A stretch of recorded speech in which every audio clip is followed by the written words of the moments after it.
Once you do identify whatever the constraint is, what'll happen is, once again, you have to have the proper allocation of time, energy, and people. And so you could think of 50 ways to solve that problem, right?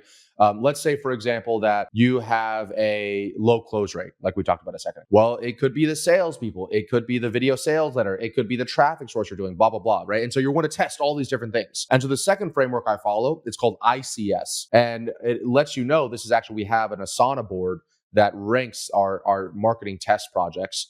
And it ranks things on a scale of 1 to 30.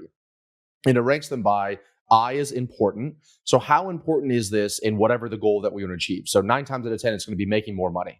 So how important is this to make more money? So I'll give you an example of something low importance. It would be like split testing what the footer says on a landing page. No one's reading the footer. It doesn't matter. That's probably a 0 or a 1 out of 10. Whereas split testing the video sales letter itself, well, that's the thing that's educating people before they hop on a call. That's probably a 10 out of 10. So I is the first one. C is confident. So how confident are you that if you implemented this test, that it would solve the problem? So going back and saying that, let's say you want to create a new video sales letter and you're thinking, okay, maybe if I made this video sales letter 5 minutes instead of 15 minutes, then we'd close more deals and we'd get more calls. Well, I don't know how confident I would be, because maybe if it's shorter, they're not able to be warm enough. And because they're not warm enough, they're not closing. So that might be a 5 or a 6 or a 7 on the confidence score. And then the final one, an ICS, is S, and that's simplicity.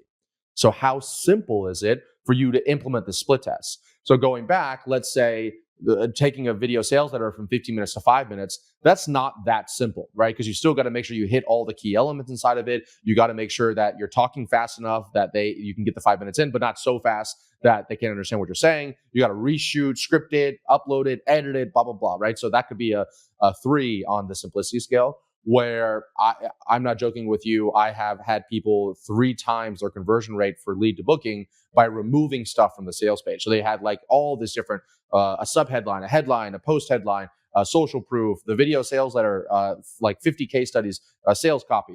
And I was like, all right, let's just try a headline, a video, and a button. And so so the test would be to remove everything else and just have that. And that's a 10 out of 10 simplicity. That would take 10 seconds to do. And so then you add up important, confident, simple, and whatever has the highest score, those are the ones that you just test first, right? Because those are the ones that are the most important. You're the most confident that they're going to convert, and then the simplest to implement. And so you just kind of keep on knocking those down until you get to maybe the really hard ones to do.